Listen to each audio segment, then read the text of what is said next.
Lola, and S. Camillian. Si Magkamit at Marikina, kayo po ay wala pang index card sa akin. Tama. Opo. Yes po, ma'am. Ayun. So, kung wala pa kayong index card, hindi nga po kayo matatawag. Sa face-to-face po natin, magpasa po kayo. Ano? Okay. So, ngayon tayo ay magkakaroon ng talakayan sa panibagong paksa na may kinalaman sa Filipino sa larangan ng Humanidades at Agham Panlipunan. Sabihin niyo po sa akin kung nakikita na ninyo ang PowerPoint presentation or hindi pa. Kita na po. Kita na po, ma'am.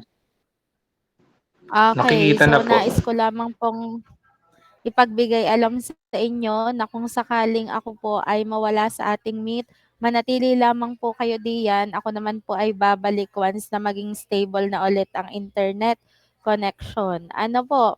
At kung sakali naman po na ako ay magputol-putol habang nagkaklase, baka naman po pwede na kayo ay mag-chat doon sa ating chat box para naman aware ako at makatigil po ako para makapag-refresh at bumalik ulit sa ating talakayan. Nagkakaintindihan po ba tayo? 2205? Opo, ma'am. Opo. Okay, isa pa pong bagay, meron po kayong index card sa akin. Ano, ibig sabihin, kapag ako po ay may tanong, tatawag na lamang po ako gamit ang index card. At inaasahan ko na kayo ay makakatugon kaagad. Ano, kailangan lamang po ang aktibong pakikinig. Ano po, nagkakaintindihan at maaasahan ko po ba yon 2205? Yes po. Opo, ma'am. Opo. Okay, simulan na natin ang pagtalakay sa unit number 2 na may kinalaman sa Filipino, sa Humanidades at Agham Panlipunan. Simulan po natin ang unit number 2 sa larangan ng Humanidades muna. Ano po? So, yung Agham Panlipunan, mamaya na po yon. Ano, tayo ay mag-focus muna sa larangan ng Humanidades. Bilang panimula, may pag-aaral na isinagawa si San Juan taong 2019 mula sa rebisyon sa naging pag-aaral ni Fersogon taong 2006.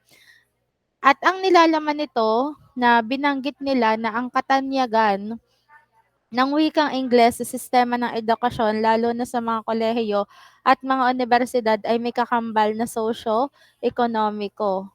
Ibig sabihin, ang binigyang focus po ng pag-aaral ni San Juan at Fersogon ay ang tungkol sa wikang Ingles. Ano po, kung saan ang wikang Ingles daw po ay may malaking epekto sa sistema ng edukasyon sa usaping pangkolehiyo o sa mga universidad, sa mga college student po ang tinutukoy diyan.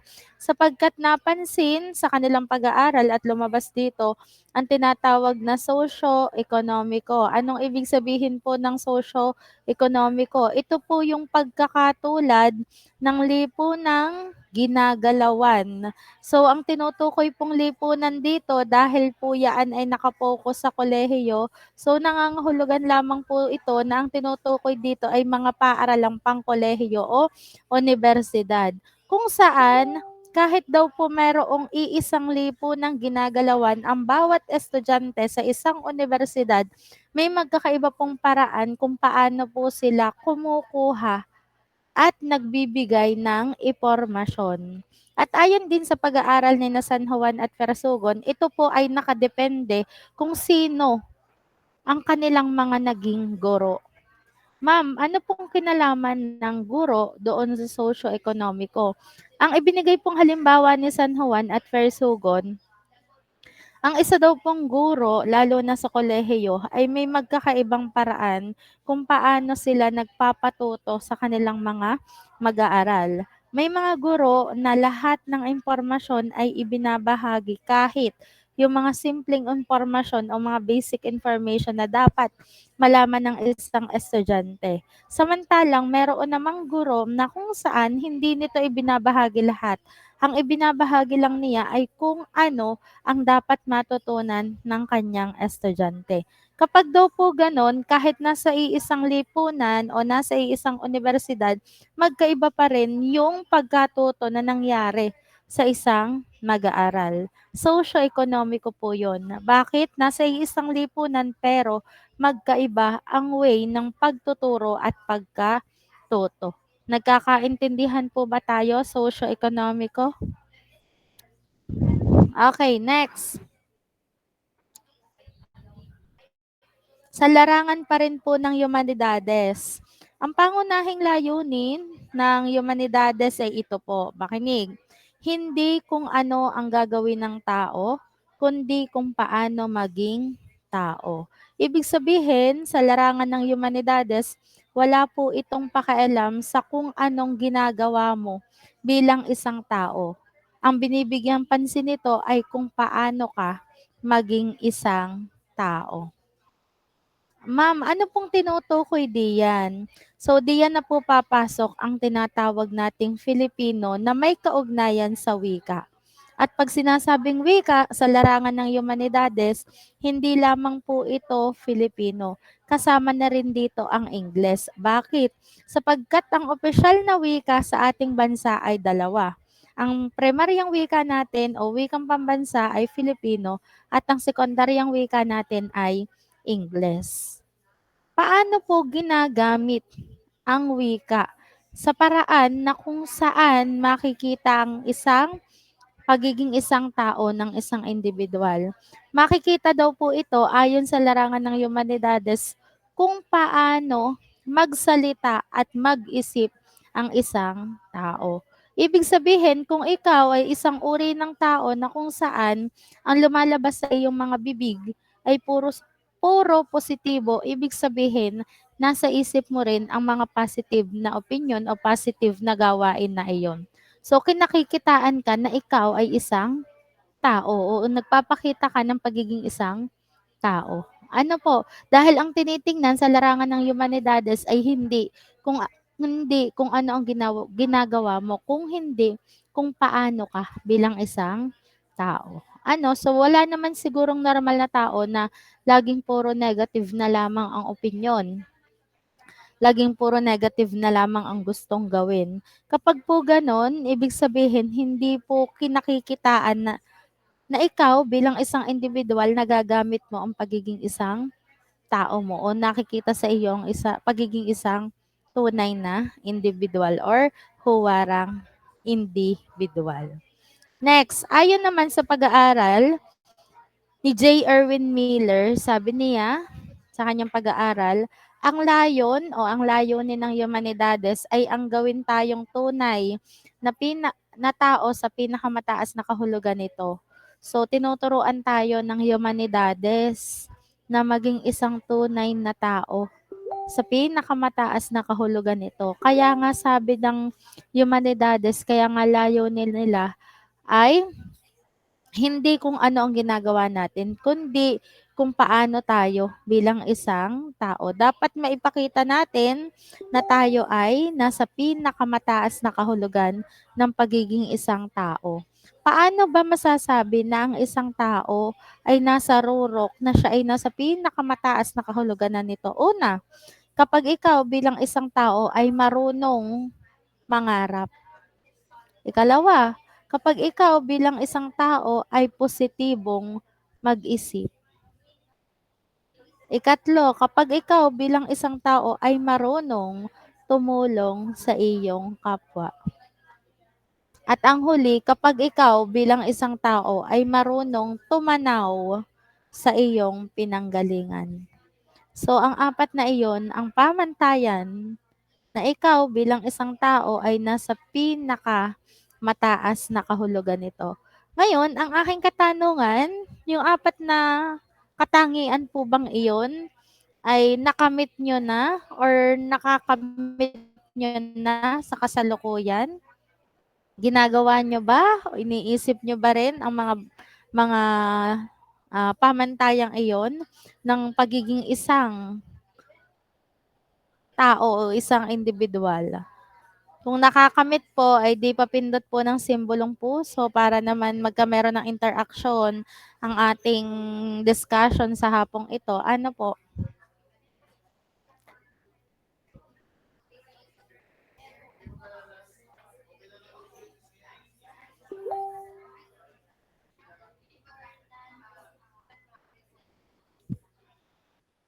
Okay, so mukha namang naintindihan ng lahat. Ano po, next.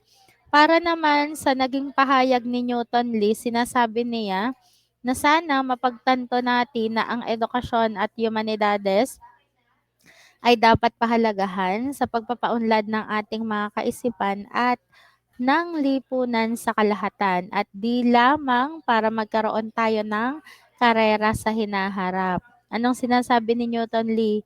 Dapat daw pahalagahan natin ang edukasyon, maging ang ating pagkatao. Ano? Hindi daw yung kaya lamang natin pinahahalagahan ng edukasyon, pati tayo bilang isang individual, ay para magkameron tayo ng karera at pera sa hinaharap. Ano po? Ano? Kundi para maipakita na merong kaunlaran na nangyayari sa ating mga isipan. Ano po? Tapos, sa pag-aaral din ni Newton Lee, meron siyang natuklasan, may dalawang mukha daw po ng individual. Ang unang mukha ng individual, kaya niya pinahahalagahan ng edukasyon, ay dahil gusto niya ng karera at saka ng pera. Yung ikalawa naman ay dahil gusto niyang tumulong sa kanilang kapwa.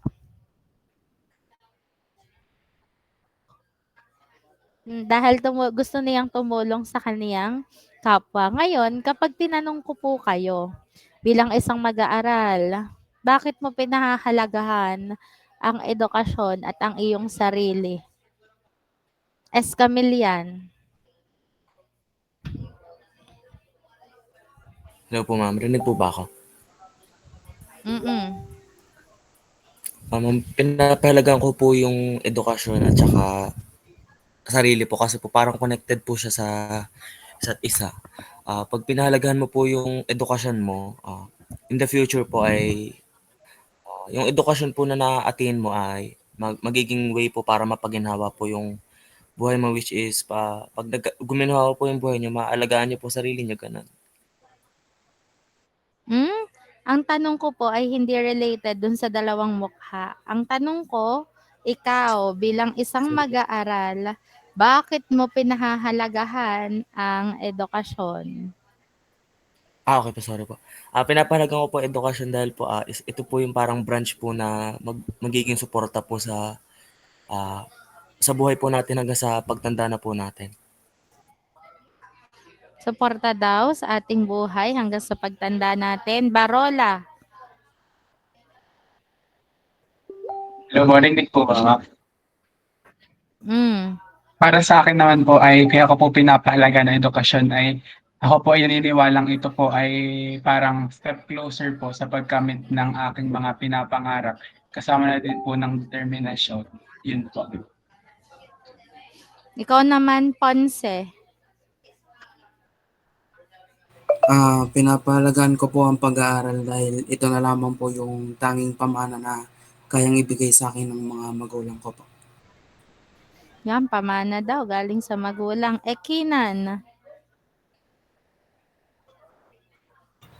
Pinapahalagan ko po ang pag-aaral dahil po para po mas maging handa po tayo sa hamon ng buhay at para po mapapala po natin ang ating pag-unawa po sa mundo. Tapos pong pagpapahalaga po sa sarili ay critical din po sa atin dahil po ito po ang nagbibigay po ng pangunahing pundasyon sa pag-unlad po ng ating sarili. Tapos kapag po may respeto tayo at pag-aalaga sa sarili, mas maalaga natin ang ating kalusugan, relasyon, edukasyon at karir. Okay, mahusay na kasagutan. Huli, Manim Team.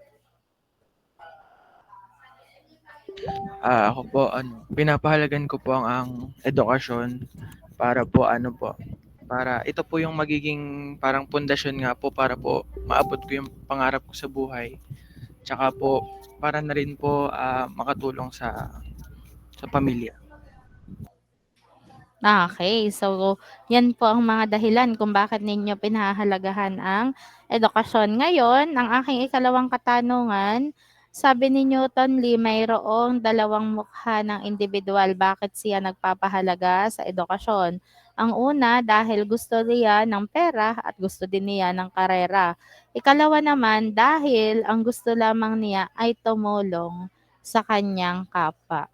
Kapag ikaw ay pinapili ko alin sa dalawang mukha ng individual na nagpapahalaga sa edukasyon ng iyong pinipili? Gida.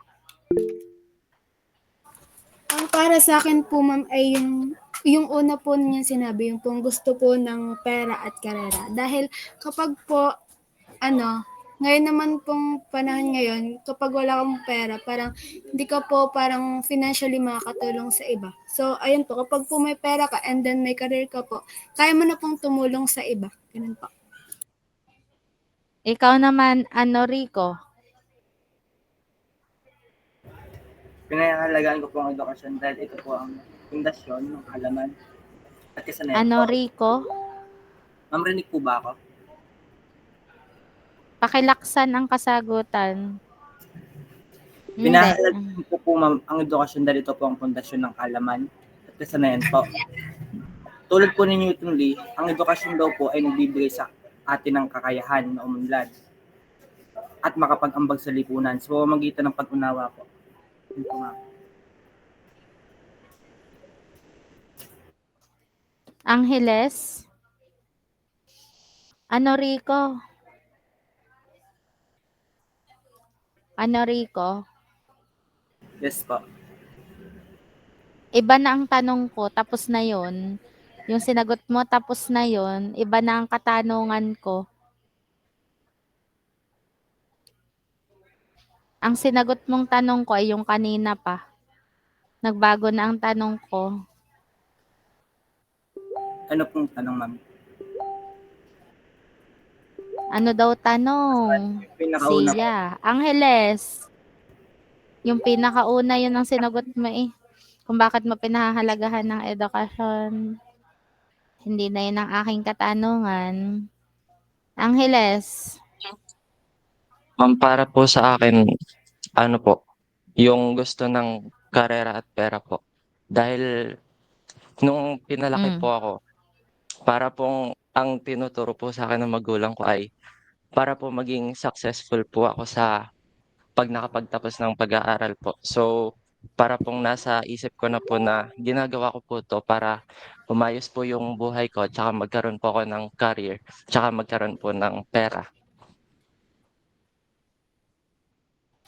Ayun. So, yun ang kanyang kasagutan. Pero kung atin pong titingnan, yung dalawang mukha ng individual na iyon, dapat po ito ay magkasama or magkaugnay. Bakit? Sapagkat ang isang individual na walang pera at walang karera ay walang kakayahan na tumulong sa kanilang kapwa. Oo nga po, ma'am, ganun nga po. Kaso lang po, kaya nagkameron ng dalawang mukha ng individual sa pag-aaral ni Newton Lee ay dahil sa ang mga naging respondente ni Newton Lee sa kanyang research noon, mas marami po ang individual na may kaya sa buhay o mayaman. Kaya merong sumagot na gusto nila ay tumulong sa kanilang kapwa.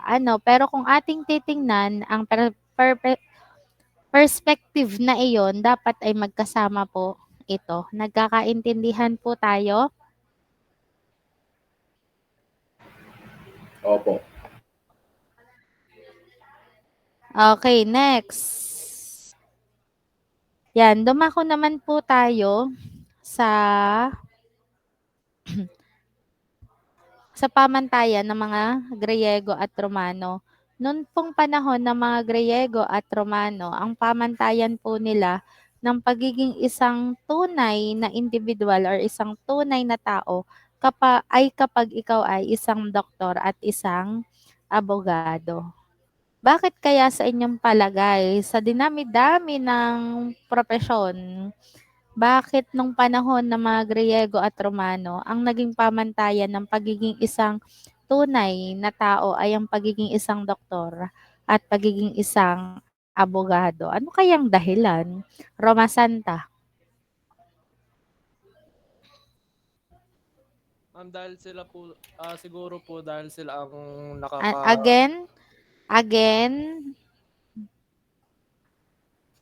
dahil po siguro ma'am, sila mahina ang po, iyong boses. mahina po. Low po.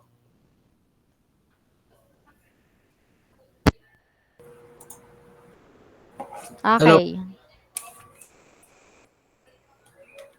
Okay nga po. Okay na. Mm.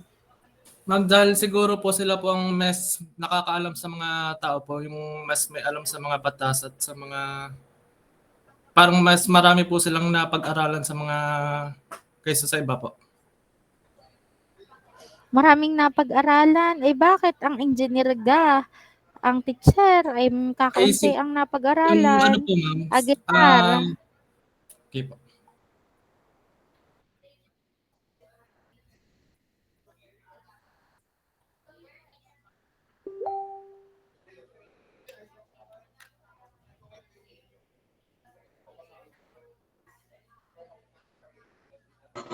Hello po, ma'am. Aguilar. Audible po ba? Mm. Mm. Pwedeng pa ulit po nung precise na tanong po. Ano? Yung tanong po. Gawa po ng O, ulitin napuputol-putol mo lang nga po na ang bihag. tanong. Ulitin mo nga ang tanong, Roma Santa.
Bakit po gano'n? Dahil ang bawat propesyon po, ito ay may sari-sariling estratehiya o merong sari-sariling kalakasan, kung paano malalampasan ang mga propesyong iyon. Pero bakit isang doktor at abogado ang naging pamantayan ng mga greyego para masabi na ikaw bilang isang individual ay nasa rurok o nasa pinakamataas na kahulugan ng pagiging isang tao. Ito ay dahil kung ating titingnan, lahat po ng propesyon ay mataas kapag ito ay ating nakamit. Ngunit iba sa usapin ng mga doktor at abogado. Bakit? Dahil ang isang doktor, halimbawa, kahangahangan na kaya niyang magpagaling ng may sakit. Ibig sabihin, nakapagligtas siya ng buhay. Ano po? Ang abogado naman, ganun din. Sa paanong paraan naman, ipinagtatanggol niya ang isang tao at pinatutunayan niya na walang kasalanan ng isang tao sa kabila ng hindi naman siya ang nakagawa noon. Kumbaga, inilalagay niya ang kanyang sarili doon sa sitwasyon ng isang tao. At dumarating din sa punto na nagagawa niya itong maipagtanggol at masabing not guilty. Ay ano naman kung ganon, ibig sabihin dahil sa doktor at abogado, nagpapatuloy ang buhay ng isang tao. Ang doktor, kapag gumaling ang isang tao, nakaligtas siya sa kanyang karamdaman, tuloy ang kanyang buhay, nakatulong. Yun ang ideal ng pagiging isang tao. Na kapag ikaw bilang isang individual ay nakatulong ka sa iyong kapwa. So, isa kang tunay na tao dahil may positive outcome kang nagawa. Ganon din sa isang abogado. Kapag naman ang isang abogado, ang kliyente niya hindi nakulong, tuloy ang buhay. Kasi kung nakulong ito, mananatili na lang siya sa 4 na kwadrado o sa loob lang ng isang kwartong may rehas. Ano, at doon din titigil ang mangarap niya. Dahil wala naman siya magagawa sa loob ng kulungang iyon. So that's doktor and abogado kung bakit sila yung mukha ng pagiging isang tao. Okay, so next. Dumako naman tayo sa tatlong estratehiyang lapit. Tatlong estratehiyang lapit sa larangan ng humanidades. Ano po? Meron po tayong analytical, critical, at spekulatibong lapit.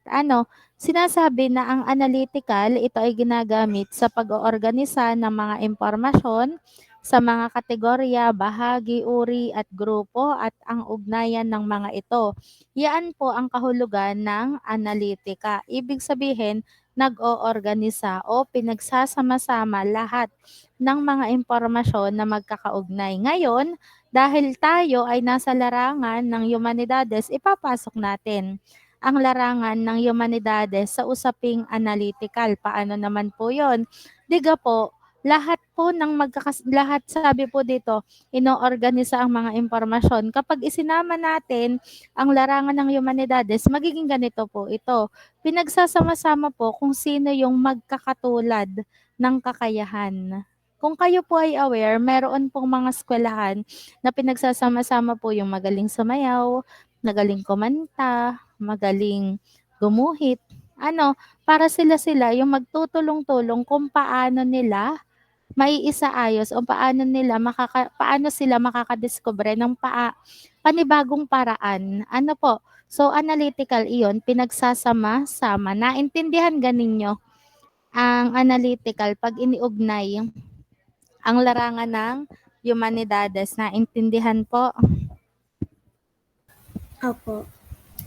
Okay, next naman, ang sunod naman ay ang critical. So, sa critical, sinasabi, ginagawa ng interpretasyon, argumento, evaluasyon, at pagbibigay ng opinion. Ngayon, yan ang meaning ng critical na lapit. Iuugnay ngayon natin ang larangan ng humanidades sa paanong paraan. So, ang tao, marunong po tayong mag-interpret o magbigay ng interpretasyon sa kahit na anong ating makita o kahit na anong marinig, tayo po ay nakakapagbigay ng ating interpretasyon tungkol dito. Next, argumento. Ang isang tao ay marunong makipag-argument o magbigay ng kanyang pahayag tungkol sa isang usapin. So dito nga magaling sa argumento ang mga individual, talagang iginigiit. Hindi, nakita ko eh. Diyan po tayo magaling. So ikaw ay isang tunay na individual, marunong kang makipag-argumento. Ikatlo, ang tao marunong evaluation, marunong mag-evaluate ng mga sitwasyon. Kapag hindi makakabuti, umiiwas doon. At huli, ang tao marunong magbigay ng opinyon. Wala pong individual ang hindi marunong magbigay ng opinyon. Halos lahat tayo ay marunong magbigay ng opinyon sa atin pong kapwa. Hindi man niya naririnig o marinig man niya, nakakapagbigay tayo. Alam mo ga, si Garne, gayon nga yun. Dati pa yung gayon. Pero dapat gerto ang gawin niya. Ng ganito gayaan. Doon po tayo magaling. Lalo na po sa pagbibigay din ng advice. So, maaari din po yung mapabilang sa pagbibigay ng opinion. Malinaw ga po, 2205. Okay, next. Yan. Ang huli ay ang espekulatibo. Ang kahulugan po nito, ito ay ginagamit sa pagkilala ng mga senaryo, mga estratehiya o paraan sa pagsusuri, pag-iisip at pagsulat, pati na rin pakikinig. Isama nyo na po diyan, hindi ko lamang nailagay. So yan ang kahulugan ng espekulatibo.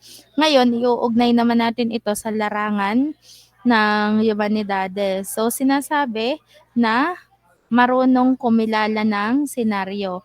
Tayong mga tao, hindi naman itinuro sa atin na kumilala ng senaryo. Pero bakit ganon?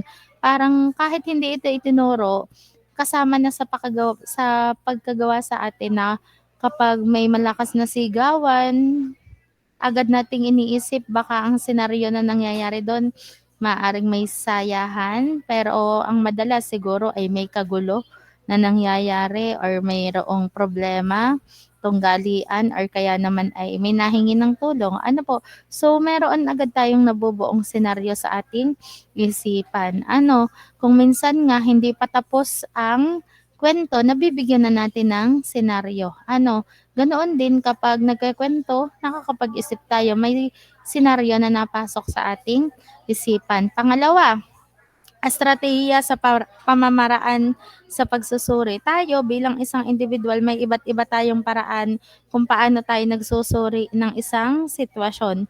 Kaya kung inyong mapapansin, dahil meron tayong magkakaibang paraan ng pagsusuri, naroon din yung pagkakaiba-iba ng panahon kung kailan natin madidiscover yung mga bagay na dapat nating malaman at matutunan. At pangatlo ay ang pag-iisip. Ang tao marunong mag-isip. Kaya ako ay nagtataka kapag ako ay may estudyante at ang sagot sa akin ay, "Ma'am, hindi ko po alam." Ay sabi sa larangan ng Humanidades, sa usaping espekulatibo, ang tao marunong mag-isip. Pero ba't nasagot ng, "Ma'am, hindi ko po alam?" Nangangahulugan iyon na o kayo na ang magbigay ng kahulugan doon. Next, pagsulat. Ang tao, tinuruan po tayong sumulat. Kaya nga nung tayo ay mga bata pa lamang, nagsimula tayo sa may guide hanggang sa utay-utay itong nawala. May mga line hanggang sa hinahawakan pa ang ating kamay ng ating ina habang tayo ay tinutulungan. Na sumulat. Dumating din sa punto noon tayo ay mga bata pa lang, kung saan tinitingnan pa ng ating ina or ating ama kung alin ang ating ginagamit sa pagsulat. Kung alin yung mas matimbang, tayo ba ay kalawete or kanan ang ating ginagamit. Naranasan nyo gayon? Naturuan kayo magsulat? O yan, siguro naman naranasan ninyo kaya kayo nakarating ngayon dito na marunong magsulat. At ang huli ay ang pakikinig. So napakaganda pong malaman natin na isa sa usaping pang tao ay ang pakikinig. Dahil tayong mga tao, yaan ang kahinaan natin. At maraming pag-aaral ang lumabas na talagang ang kahinaan ng tao ay ang pakikinig. Ayaw ng tao ng nakikinig. Wala naman sigurong individual na talagang mahusay, makinig, laging naguguluhan, laging na-attract sa iba, sa ibang mga usapin. Kaya nga hindi na ako nagtataka kapag online ang ating klase, may mga headphone naman, pero kapag tinawag mo, hindi naman alam ang sasaguting tanong. Hindi naman alam kung alin ang babasahing part ng lesson. Kasi dapat tayo bilang isang individual, kahit tayo ay nahihirapan pagdating sa pakikinig, tinuturuan natin ang ating mga sarili na mag-focus para makapakinig tayo ng maayos. Ano po? Okay, so yan po ang tatlong estratehiyang lapit sa larangan ng humanidades. Naintindihan?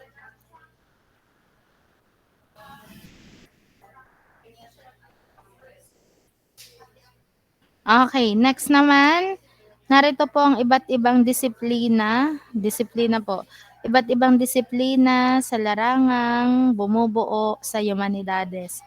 Ang unang disiplina ay may kinalaman sa panitikan.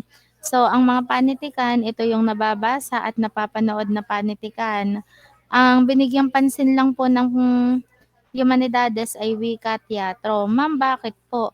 Diga po, yung mga kwento, mitolohiya, epiko, nobela, yun pong mga yun ay panitikan rin. Bakit po teatro lamang ang binigyang pansin ng humanidades? Dahil sa teatro, binibihisan ang personalidad ng isang aktor o isang aktres.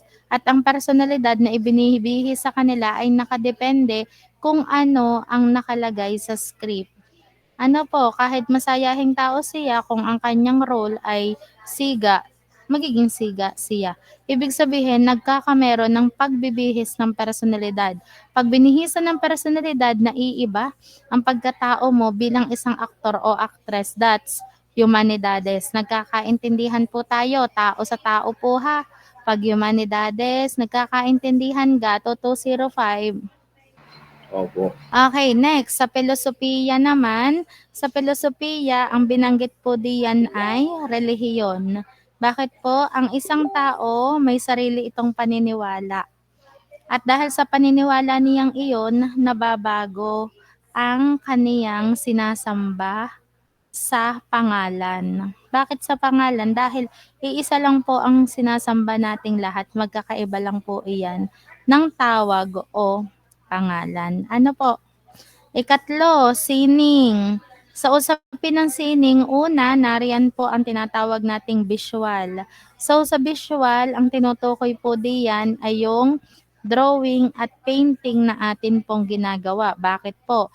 Dahil sa pagdodrawing at sa pagpipainting, nagkakaroon tayo ng kakayahan na makapag-express ng atin pong sarili. Ano, kapag malungkot tayo habang tayo nagpe-paint, dumudugong red and black ang kulay ng ating ginagawang painting. Pero kapag masaya naman tayo, masasayang kulay din na doon. Blue, yellow, green, at marami pa pong iba. Ano, ikalawa, pelikula o teatro dahil nga binibihisan ang personalidad ng isang autor. At ang huli ay sayaw. Paano naman po sa sayaw? May tinatawag po tayong interpretative dance na kung saan nakadepende sa mensahe ng kanta kung paano sasayaw ang dancers. So, sa bahagi pong iyon, ini-interpret po natin, isinasabuhay at ipinapasok ng dancer, hindi pala natin, hindi ako dancer eh, napasok ng sasayaw kung paano niya ipoportray ang awiting iyon batay sa mensahe nito. Ano, naintindihan po, sining?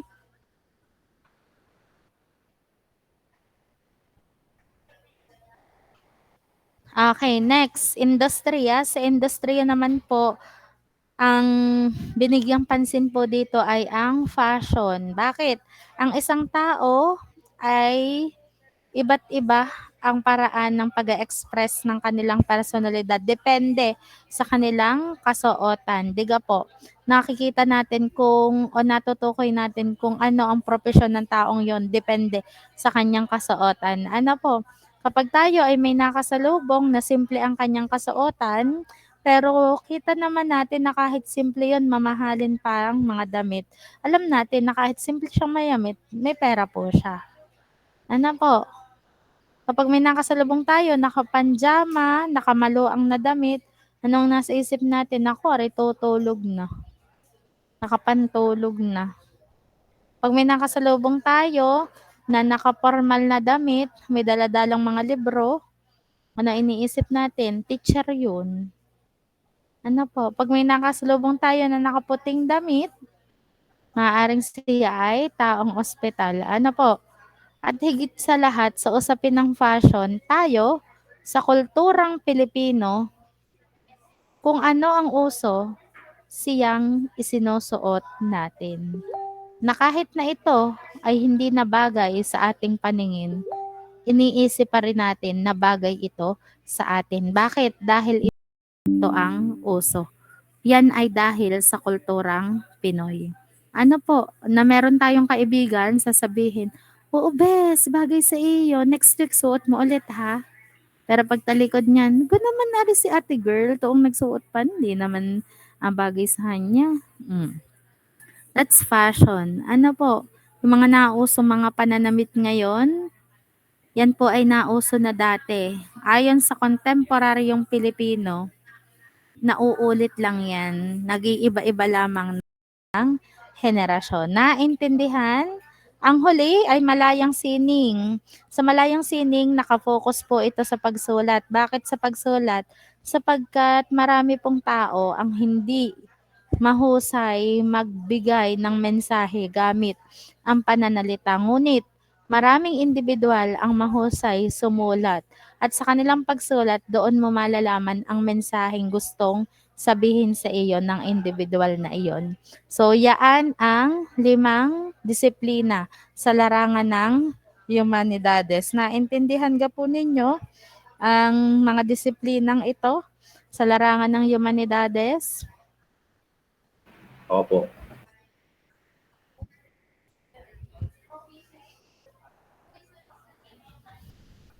Okay, so magaling naman po kung ganon. Bago po tayo dumako sa agham panlipunan, kayo ga po ay may tanong paglilinaw tungkol sa larangan ng humanidades. Kung kayo po ay may katanungan, mangyari po na pindutin ang simbolong raise hand upang aking matawag ang inyong pangalan at kayo ay makapagtanong. Kung wala naman po kayong katanungan, malinaw lahat sa inyo ang impormasyon na aking ibinahagi sa hapong ito, mangyaring maglagay sa chat box ng terminolohiyang ME2205.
Okay, so mabuti naman po kung gano'n, kung naintindihan talaga ninyo. Ano? So ngayon, dadako na tayo sa larangan ng agham panlipunan. Kanina, sa larangan ng humanidades, ito ay tumutukoy sa tao sa tao. Tao sa tao, walang pakialam sa lipunan o sa kalikasang ginagalawan. Ano? So ngayon, sa agham panlipunan, ito naman ay isang larangan akademiko na pumapaksa sa tao, kalikasan. Ibig sabihin, ang ugnayan ng tao sa lipunang ginagalawan nito, kung saan nakadepende ang gawain at pamumuhay ng isang tao kung paano siya gumagalaw sa kanya pong lipunan. Ano, totoo naman na ganun nga. Ano, dahil ang isang tao nakadepende dito kung paano siya kikilos sa kanyang lipunan. Nakadepende din sa kinagisnan niyang buhay. Bakit? Dahil ang bawat individual kahit nasa iisang bansa, magkakaiba ng pamumuhay na kinagisnan.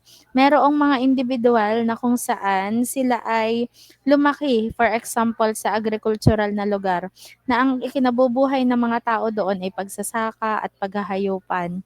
Ang mindset ng mga taong naninirahan doon, pag sila ay umidad, ganun din ang magiging trabaho nila. Unlike naman sa mga tao na lumaki at namuhay sa syudad, ano ang mindset ng mga ito? makapagtrabaho saan sa mga opisina at makapagtapos ng pag-aaral. So sa usaping pong iyon, makikita natin na may magkaiba pong pananaw ang bawat individual depende sa kinalakihan nitong lipunan. Ngunit sa makabagong henerasyon sa kasalukuyan, ito po'y hindi na nasusunod. Bakit? Dahil kahit yung mga individual na lumaki sa mga agricultural na lugar, lumaki sa sakahan, lumaki sa paghahayupan gaya ng pagmamanukan at pagbababuyan, sila ay may kakayahan na din na mag-isip at maghangad ng mataas na kung saan gusto na nilang magtrabaho sa syudad. Ano po? So yun ay sa makabagong henerasyon. Pero dati, sa kasaysayan, hindi po ganun ang tao. Ano, dati kung ano yung kinagisnan nila hanggang sa pagtanda nila, yun na yun. Ngayon lang tumaas ang antas ng pag-iisip ng tao. Yung tumaas yung kagustuhan nila bilang isang tao. Ano po?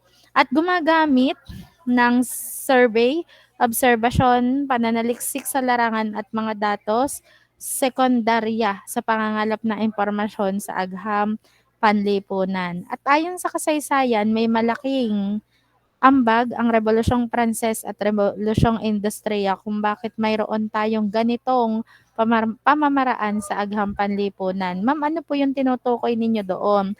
Nakikita nyo ga po aring mga pangalang ito. Kung inyo pong titingnang mabuti, ang mga pangalan pong yan ay nakakasalamuhan ninyo kapag kayo ay nag-aaral ng science or kaya naman po ay math.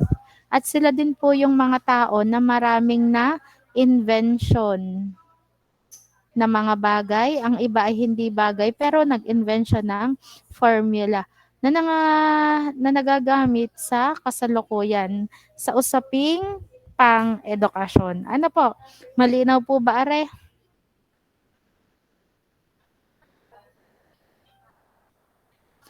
Hello, 2205. Kayo gainarian pa. Malinaw Nakikinig po. pa ga kayo.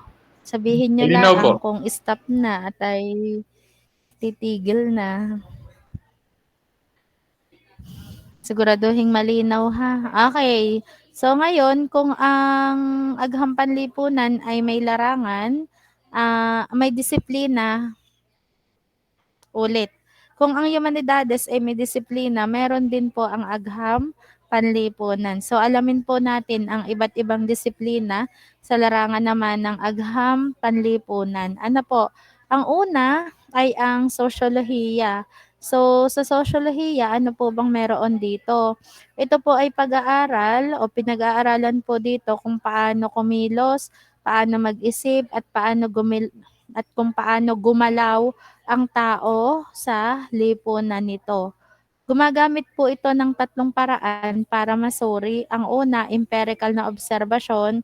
Ikalawa, kwalitatibo. Ikatlo ay ang kwantitatibo. Kapag sinabi nating empirical na obserbasyon, kahit sino ay may kakayahang gumawa nito, kahit ikaw bilang isang individual ay hindi gumagawa ng pananalisik or research sa usapin ng sosyolohiya, pwede mong gamitin ang empirical na obserbasyon. Bakit po? Ang empirical na obserbasyon, ganito po yan. Kung ano po ang makita natin, yun na po yun, hindi na po nababago.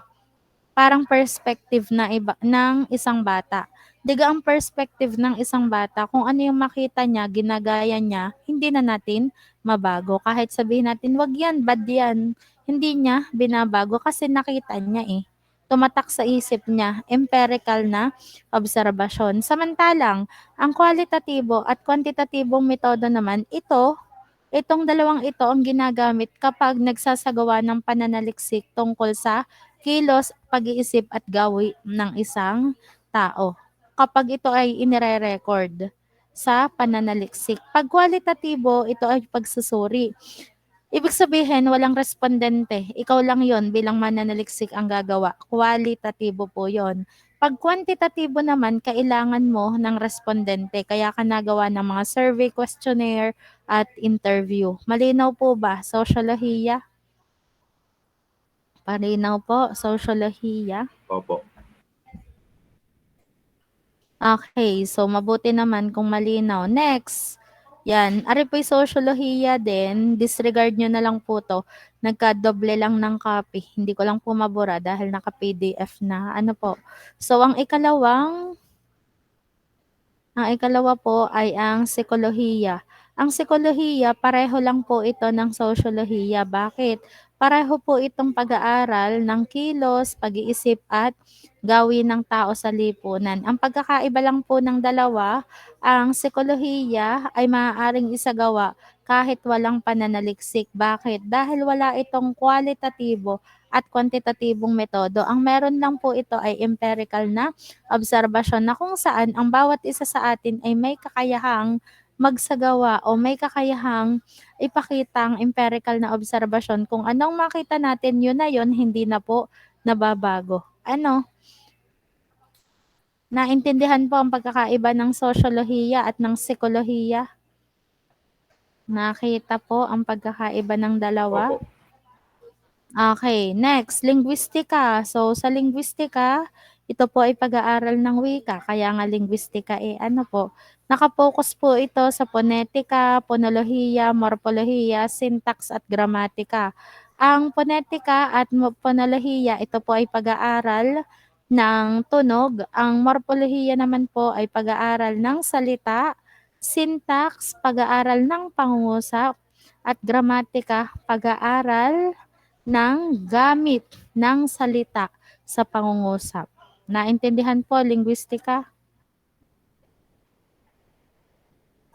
Opo, ma'am. Okay, next. Antropolohiya. Sa antropolohiya naman po, ito ay pag-aaral ng iba't ibang panahon ng pag-iral. Ano po yung iba't ibang panahon ng pag-iral na inyo pong tinutukoy diyan, ma'am? Ang tinutukoy po diyan na iba't ibang panahon ng pag-iral ay yung evolution of man. Nakakita na kayo ng evolution of man, yung nagsimula tayo sa itsurang unggoy hanggang sa naging ganito ang ating itsura. Yung evolution of man, antropolohiya po yun, pag-aaral ng iba't ibang pag-iral na dati, ang tao ay umaasa lang sa kagubatan ng pagkain, ng bahay, hanggang sa natutunan ng tao na gumawa ng konkretong mga bahay. Naintindihan ka po, antropolohiya? 2205, naintindihan? Yes po, ma'am. Opo. Opo, ma'am. Kayo naman ay tumugon dahil mahina ang internet din. Hindi ko po naiintindihan kung inyo bang naunawaan or ano baga ang nangyayari na katipid nyo naman sa sagot. Pwede na oo at hindi lang naman. Sipag-sipagan at dahil mahina ang internet din kaya ako'y paulit-ulit, baka ako hindi nyo naiintindihan dahil wala namang nasagot. Gamitin din natin ang off and on mic. Naunawaan nyo ga, 2205. Kaya po ako'y Yes po, nangunguli. ma'am. Naunawaan po. Okay, next. Kasaysayan o yung tinatawag nating history. Bakit ba mahalagang pag-aralan ang kasaysayan? Para malaman natin ang nakaraan at pinagdaanan po natin. At para din malaman natin kung bakit tayo nakakaranas ng ganito sa kasalukuyan. So, ang nakaraan o pinagdaanan ay mahalaga ayon sa agham panlipunan para malaman natin kung bakit tayo ganito sa kasalukuyan. Ngunit, sa humanidades, ang nakaraan, tapos na yon. Hindi na po pwedeng balikan. Tandaan nyo po yon sa larangan ng humanidades, ganun ang pananaw nila. Ang kilos na nagawa mo, tapos na. Hindi na pwedeng balikan. Pero sa kasaysayan naman, sa agham panlipunan, kahit natapos yan, mahalaga pa rin iyan. Magkaiba sila ng pananaw. Naintindihan ka po? Yes po, ma'am. Opo, ma'am. Okay, next. Heograpiya. So, ito naman po ay pag-aaral ng mga lipunang sakop ng mundo. So, involved po dito ang iba't ibang bansa na nasa loob o sakop ng mundo. So, hindi Pilipinas lang, lahat. Buong bansa na nasakop ng mundo. Tinitingnan doon ang kalikasan at katangian na nagbabago sa bawat bansa. Next, agham pampolitika, ito po yung sistema na ginagawa ng gobyerno sa bawat bansa. Kagaya po natin, ang atin pong sistema ng ang gobyerno po, ang sistema ng ating gobyerno, ang tawag ay democratic.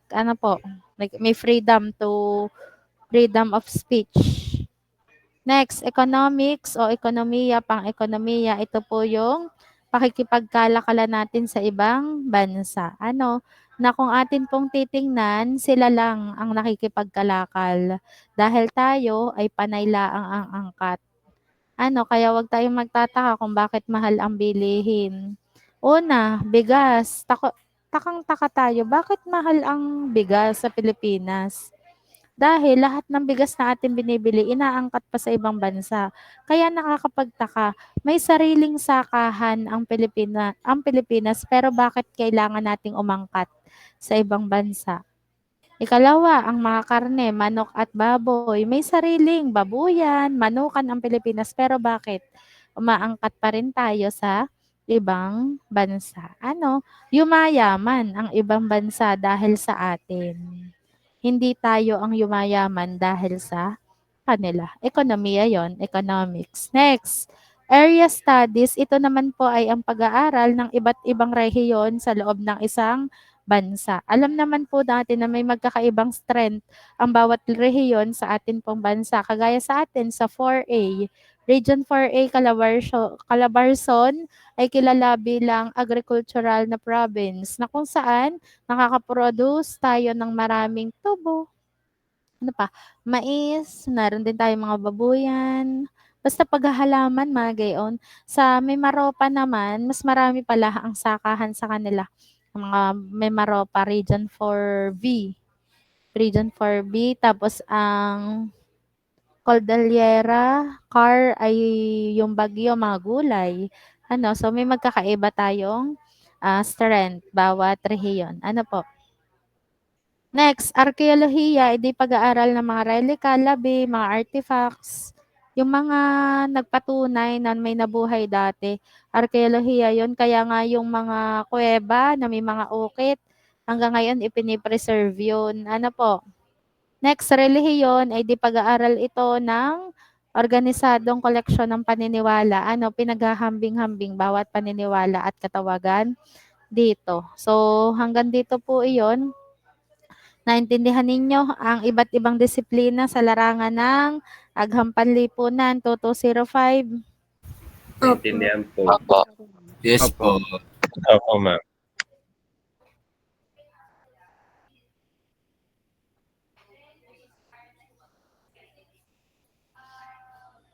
Okay. So, ipagpatuloy po natin. Pag-usapan naman natin kung paano ang pagsulat sa Agham Panlipunan. So, ang pagsulat po sa Agham Panlipunan ay iba sa Humanidades. Bakit? Sa Agham Panlipunan, pag nagsusulat po tayo, simple, direkta ang impormasyon. Sa Humanidades, hindi po. Detalyado dapat ang impormasyon na ginagawa. Narito naman po ang iba't ibang sulatin sa anyo ng sulatin sa larangan ng Humanidades. Yung ginagawa po nating mga report sa Naysay. So, yan po ay sa larangan ng Humanidades. Papel ng pananaliksik, abstract, po. Narito naman ang proseso kung paano sumulat sa larangan ng Agham Panlipunan. Una, pagtukoy o genre ng sulatin. Inaalam po natin kung nabigyan na tayo ng topic. Una pala, dapat alam muna natin ang topic. Pag naibigay ang topic, pipili tayo ngayon. Alin ba ang dapat kong gamitin sa genre ng sulatin? Yan, pipili ka ngayon din ng isa. Pag ikaw ay nakapili ng isa, ang pangalawa mong gagawin ay pagtukoy at pagtiyak sa paksa. Aalamin mo ngayon, tutukuyin mo kung tungkol saan talaga, ano ba ang nais iparating ng paksang iyon. Pangatlo, paglilinaw at pagtiyak sa paksang pangungusap. So, ang sunod mong gagawin, susulat ka na. Susulat ka na sa pamamagitan na nililinaw mo na ang mga impormasyon ipinaliliwanag mo na. So hanggang doon lang ang iyong gagawin. Pero kung ang iyong napili ay pananaliksik, halimbawa ang napili mong anyo ng sulatin ay pananaliksik, ay di kailangan mong idiretso hanggang dine sa kahuli-hulihan. Pero kung ang napili mo mga sanaysay artikulo gayon, arila ang tatlo ang iyong pipiliin. Bakit? Dahil sa pananaliksik lang naman kailangan ng pangangalap ng datos. Sa pananaliksik lang kailangan ng pangangalap ng ebidensya at suporta ng thesis. Sa pananaliksik lang kailangan meron ng analysis ng ebidensya. Kaya, doon mo lang i-apply itong tatlong huli. Pero kung hindi pananaliksik ang ginawa mo, edi yung unang tatlo lang ang iyong bibigyang pansin. Nagkakaintindihan po ba tayo? Yes po. Opo, ma'am.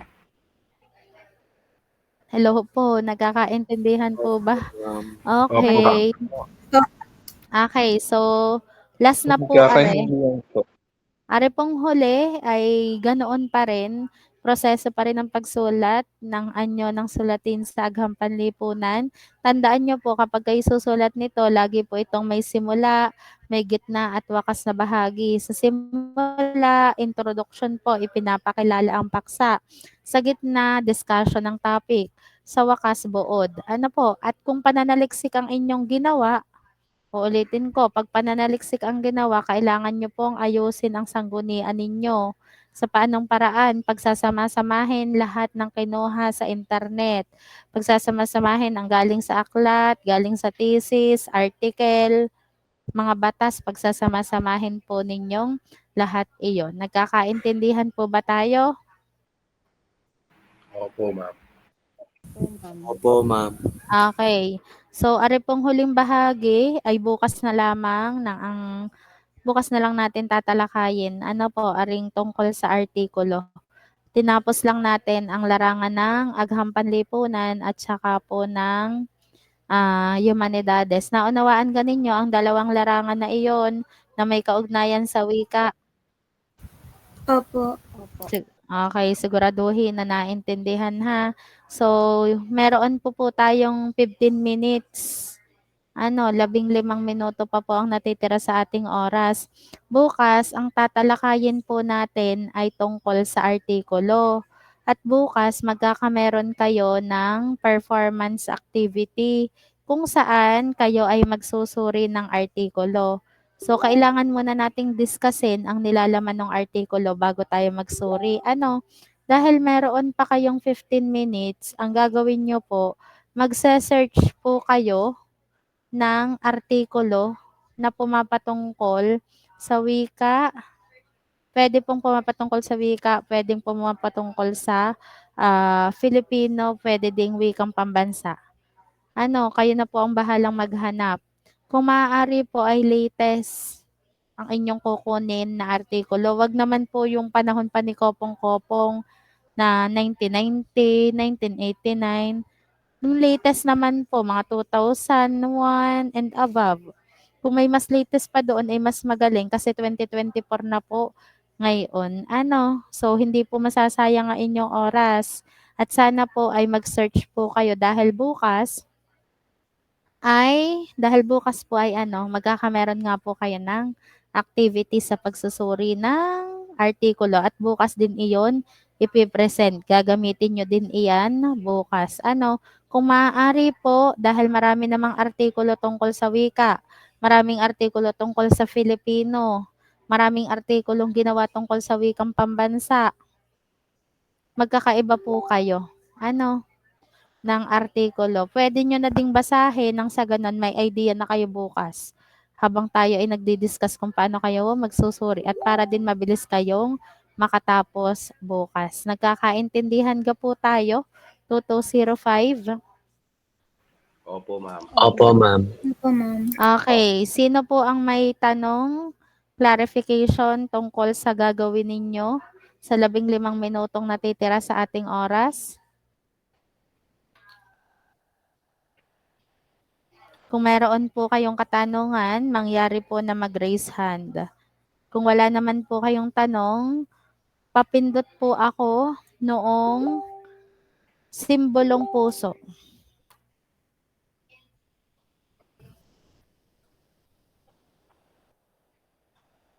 Okay, so mukhang walang katanungan. Ano po ang lahat? Malinaw ang aking sinabi. Okay, so 2205, ang copy ng PowerPoint presentation ay ipopost ko na lamang once na matapos na nating talakayin ang unit number 2 hanggang doon sa artikulo. At baka bukas pa yun mangyari. Kaya bukas pa ako makakapag-post ng unit number 2. Gawin ang aking ipinagagawa, madali lang yon, magse-search lang po kayo. Uulitin ko, latest po ang inyong hahanapin. Ano po? So, salamat sa pakikinig 2205. Gawin ang dapat gawin para meron pang bukas. Ano? Thank you, 2205. Ingat po kayo. Paalam sa inyong lahat.